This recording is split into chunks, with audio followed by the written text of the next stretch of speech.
नमस्कार मंडळी, आज 10 नोव्हेंबर. आजच्या ठरलं तर मगच्या भागात सायली आणि प्रतिमा रविराजला केक खाऊ घालतात. तेव्हा रविराजला आठवतं की तन्वी लहान असताना तिच्या वाढदिवसाला तन्वी आणि प्रतिमा दोघी मिळून त्याला केक खाऊ घालायचे. प्रतिमा म्हणते की रविराज, तन्वी सुद्धा केकचा तुकडा माझ्या हातून तुम्हाला भरवायची. आठवतंय? पूर्ण आजी आनंदाने प्रतिमा जवळ जाते. अगं प्रतिमा, तुला हेही आठवतंय? सायलीला पण तिचा भूतकाळ आठवतो की ती तिचा वाढदिवस तिच्या आई बाबा बरोबर कसा साजरा करायची. ती प्रतिमा तिला केक भरवायची आणि तोच तुकडा ती रविराजला भरवायची. आई म्हणून ती चक्कर येऊन पडते. सायली, उठ न, काय होतंय तुला? एकीकडे प्रियाला धक्का बसलेला असतो. बरं वाटतंय का ग? तर प्रताप अश्विनला म्हणतो की आता काय बघत उभा राहणार आहेस का? चेक कर तिला. अरे, तुझ्यातला डॉक्टर कुठे हरवलाय? सॉरी डॅड, मी चेक करतो. नाही नको, बरी आहे मी आता. अगं पण अशी कशी चक्कर आली तुला? तू सकाळपासून काही खाल्लंय का? खाल्लंय मी प्रतिमा आत्या. मला काही कळलंच नाही, अचानकच मला गरगळायला लागलं. पण होतं मला असं अधूनमधून. तुम्ही नका काळजी करू. सायली, अगं प्रत्येक गोष्टीचा जास्त विचार नको करत जाऊ तू. म्हणून असं होतं. असं काहीही नाहीये.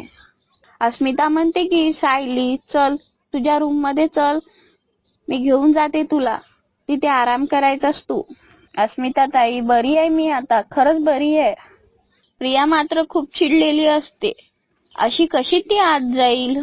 उलट इथे बसून मला किती त्रास होतोय हे बघून ती मज्जा घेईल ना. माझ्या बर्थडेला सगळ्यांचं लक्ष स्वतःकडे वळून घेतलंय. नेहमीप्रमाणे माझ्या आईवर हक्क सांगितलं. आता कसं? आता सायली खुश. पूर्ण आजी तन्वीला म्हणते की तिला बरं नाही आहे हे दिसत नाही आहे का तुला? अगं नाटकं आहे ती. मी आईला लहानपणच्या आठवणी सांगू नये ना, म्हणून चाललंय हिचं सगळं हे. आई, तुला आठवतंय का आपला ऍक्सिडेंट व्हायच्या आधी माझा बर्थडे कसा आपण एकदम जोरदार सेलिब्रेट करायचो? तू मला केक भरवायची आणि मी तोच तुकडा बाबांना भरवायची आणि मग आपण बाहेर जेवायला जायचो. तन्वी, तुझ्या प्रत्येक वाढदिवसाला प्रतिमानं तुझ्या आवडीचं जेवण ती स्वतः घरी बनवायची. बाहेर जेवायला नाही ग, बाहेर ड्राईव्ह साठी जायचो. पण आता माझी आई माझ्याकडे साधं बघत सुद्धा नाहीये. हे सगळं सायलीमुळे होतंय. माझ्या आईला माझ्यापासून तोडून तुला काय मिळतंय ग? तोंड बंद कर तन्वी. तुझ्या अक्कल शून्यतेचं प्रदर्शन करायची ही वेळ नाहीये आणि जागाही नाहीये. अगं, तुझ्या आईला तुझा वाढदिवस आठवला याचा आनंद नाही साहेब तुला. उलट या गोष्टीचा त्रास होतोय की सायलीला चक्कर आलीये. ती तिच्याकडे आहे. हे आईबद्दलचं प्रेम नाहीये, सायली बद्दलचा राग आहे. कशाला पाडत्या खड्यावर पाणी घालताय रविराज? आपल्या आईच्या गोळ्या बदलणारे ही मुलगी, ती सुधारून काय सुधारणार आहे? पूर्ण आजी प्लीज, अगं तू तरी तन्वीला समजून घे. मान्य आहे, झाली तिच्याकडून चूक आणि तिला आता तिचा पश्चाताप सुद्धा होतोय. अगं, आपली आई आपल्यापेक्षा सायलीवर जास्त प्रेम करते हे तिला सहन नव्हतं होत आणि कुठल्या मुलीला कसं सहन होईल? सचिन अस्मिताच्या कानात म्हणतो की अस्मी, तन्वीने प्रतिमा आत्याच्या गोळ्या बदलल्यात. तरीही अश्विन स्वतःच्या बायकोला जस्टिफाय करतोय. अरे, त्याचा एक एक किस्सा जर तुला सांगितला ना तर थक्क होऊन जाशील तू. बायकोच्या नादाला लागून एखादा व्यक्ती वेडा होतो ना, त्याचं परफेक्ट उदाहरण आहे आमचा अश्विन. तू तिचीच बाजू घेणार आहे आम्हाला माहित होतं अश्विन, पण आता झालंय ना सगळं तुझ्या मनासारखं. तू तिचा वाढदिवस साजरा केलास, तिचा आरडाओरडा करून झालंय ना सगळं. प्लीज जरा शांत राहा. त्या घरात थोडस तरी पॉझिटिव्ह वातावरण राहू दे. मी काय म्हणतो अस्मी, तू मला नेहमी सायली आणि प्रतिमा आत्याच्या बॉन्ड बद्दल सांगायची, बट स्टील आय अमेज. त्या दोघींना जर मी ओळखलं नसतं ना तर त्या दोघींना मी बघून असं म्हटलं असतं की या दोघी सख्या मायलेकी आहेत. पुन्हा आजी म्हणते की आम्हाला तर नेहमीच असं वाटतं, पण सचिन दुर्दैवाने ते खरं नाहीये. आमचं नशीब तेवढं चांगलं नाहीये. आज या अर्ध्या मेंदूला तन्वीचा वाढदिवस आठवला. केकची ती भरवाभरवी आठवली. तिला तिच्या मुलीबद्दल सगळं आठवलं तर तन्वी म्हणून माझा शेवटचा दिवस असेल. एकीकडे माझे आई बाबा इथे किल्ल्यात येऊन बसले. सगळ्या बाजूने मला सापळा मिळताय. तन्वी मनात विचार करते, सॉरी तन्वी, रिअली सॉरी. माझं चुकलं की मी उगाच हट्ट केला की तुझा वाढदिवस इथे घरच्यांच्या समोर साजरा करायचा.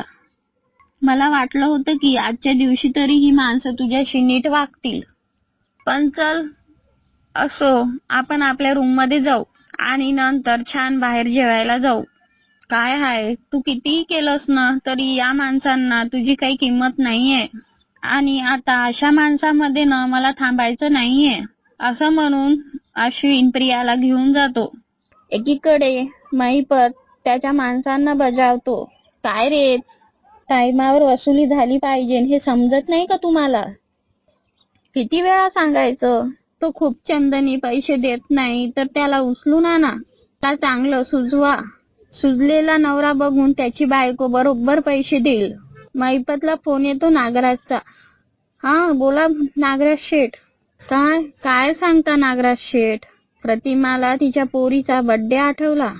मग तुम्ही काय तिथे तिच्या बर्थडेचा केक खात होते का नागराज शेठ? तुम्ही तिथे नव्हते?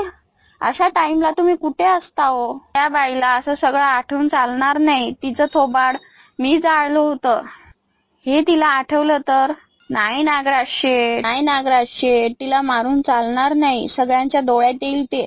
आपल्या नाकात तोंडात पाणी जायला लागलं ना तर आपण तिला ढगात पाठवणारच आहे.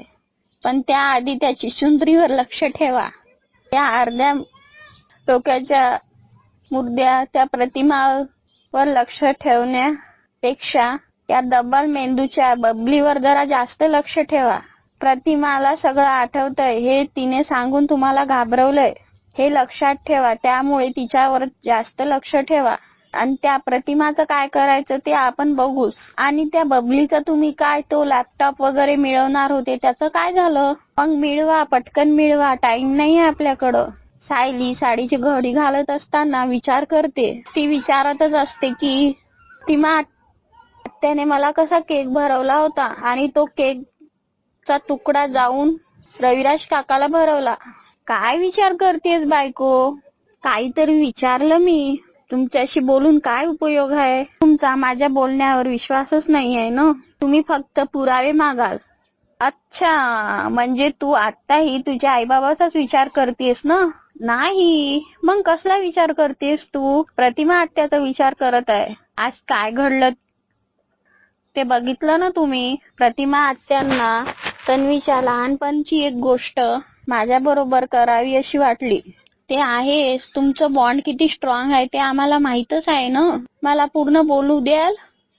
तोपर्यंत तुम्ही अजिबात बोलू नका. अर्जुनही हाताची घडी आणि तोंडावर बोट ठेवतो. तुम्ही ज्याला बॉन्ड म्हणता ना त्याला मी मनाचं नातं म्हणते. आणि जे नातं माझं फक्त आपल्या आई बरोबर आहे, प्रतिमा आत्या बरोबर आहे आणि पूर्ण आजी बरोबर आहे. मी आपल्या या घरात येण्याआधी रविराज काका आणि पूर्ण आजींना भेटले होते ना, तेव्हा मला काय वाटलं होतं हे मी शब्दात नाही सांगू शकत. पण आता ज्यांना मला माझे जन्मदाते मानलं जातं त्यांच्या बाबतीत मला असली कुठलीच गोष्ट जाणवत नाहीये. असं का होत असेल? झालंय माझं बोलून. बोलण्याची परमिशन हवी आहे मला. मिळेल? झाली ना मस्करी सुरू? काही बोलणारच नाहीये मी. नाही, थांब, बस रिलॅक्स. ऐको, मला तुझे फिलिंग्स कळताय आणि तुझे आई बाबा तुला आत्ताच भेटले ना, त्यांच्यासोबत कनेक्शन व्हायला थोडा वेळ लागणारच तुला. त्यात ते विचित्र पण आहेत, थोडे लाऊड पण आहेत. तो थोडा वेळ लागेल कनेक्शन व्हायला. आणि त्यांचे माझे स्वभाव विचार हे का जुळत नाहीये? अगं, मुलं आई बाबा सारखे नसतातच. आता तन्वी बघ, ती आहे का तिच्या आई बाबा सारखी? बिलकुल अपोजिट आहे ती. तुझ्यावर लोखंडेचे नाही मधुभाऊचे संस्कार झालेत. म्हणून तू जरा वेगळी आहेस. तुम्हाला काही केलं म्हणजे पटत नाहीच आहेस ना? नाही नाही तसं नाही, म्हणून मला बोलायचं नव्हतं. अगं बायको माझं ऐकून तर घे, रागावू नकोस ना, का चिडतीये? असं म्हणून सायली झोपून जाते. इतक्या पटकन झोपली पण? आता काय करू? तिचा राग कसा शांत करू मी? तो खाली येतो, त्याला काहीतरी किचन मधून आवाज येते. मैना काकू, तुम्ही ते काय करताय? मी काय करताय हे दिसतंय. सायलीची खोटी आई डब्यातून लाडू काढत असते. लाडू खाताय तुम्ही? काय होतं ना, रात्री जरा मला भूक लागते आणि खाल्लं नाही की मला पित्त होतं ना. नाही नाही काही हरकत नाही. तुमचं झालं असेल तर तुम्ही तुमच्या रूम मध्ये याल का?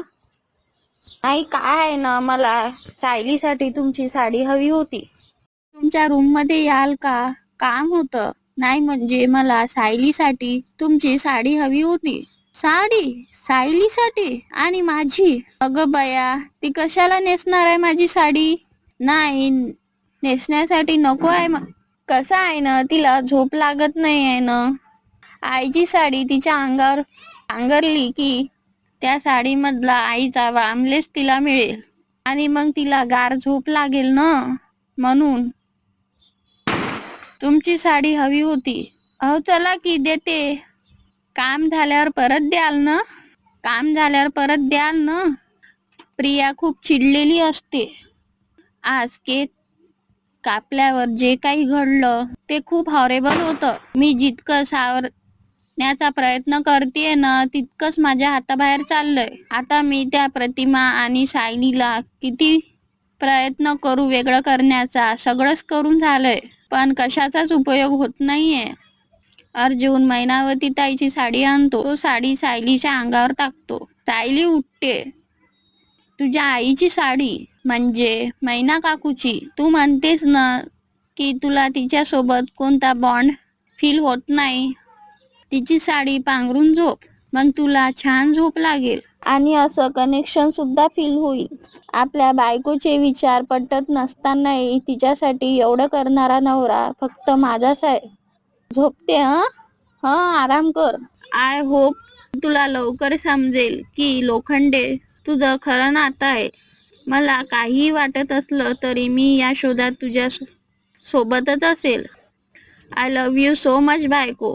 अर्जुन मनातल्या मनात म्हणतो आणि सायलीच्या केसावर हात फिरवतो. तर प्रेक्षकांनो, पुढील भागात सायली म्हणते की हे मैनावती आणि सदाशिव यांची जर केस असतील तर यांनी काय केलं असतं. केसचा सगळ्या बाजूंनी विचार करायला हवा. कुठलीही क्ल्यू सोडता कामा नये. कुठला धागा आपल्या केसपर्यंत घेऊन जाईल हे आपल्याला आधी माहीत नसतं. मला मैनावती आणि सदाशिव यांच्या घरी जावं लागणार. सायली लपून मैनावती आणि सदाशिवच्या रूम मध्ये जाते आणि तिला चाब्या सापडतात. हे तर लोखंडेच्या घराच्या चाब्या असणार. इतक्यात तिची चप्पल तुटते. हे सगळं प्रिया बघत असते. अर्जुन आणि सचिन दोघेही कारमध्ये येत असतात. सचिन अर्जुनला म्हणतो की इथूनच जातो, इथेच थांबव. काही नाही, मी इथूनच कॅबने जातो. अर्जुनला फोन येतो की देशपांडे नाही आहेत तर मीटिंग कॅन्सल होईल का. तो विचार करतो की मग आता मला जिजूला सोडता येईल एअरपोर्टला. असं म्हणून तो गाडी पुढे नेतो. त्याचं लक्ष जातं की सचिन आणि साक्षी कारमध्ये बोलत आहे. व्हिडिओ आवडला असेल तर लाईक करा, सबस्क्राईब करा. भेटूया पुढील भागात.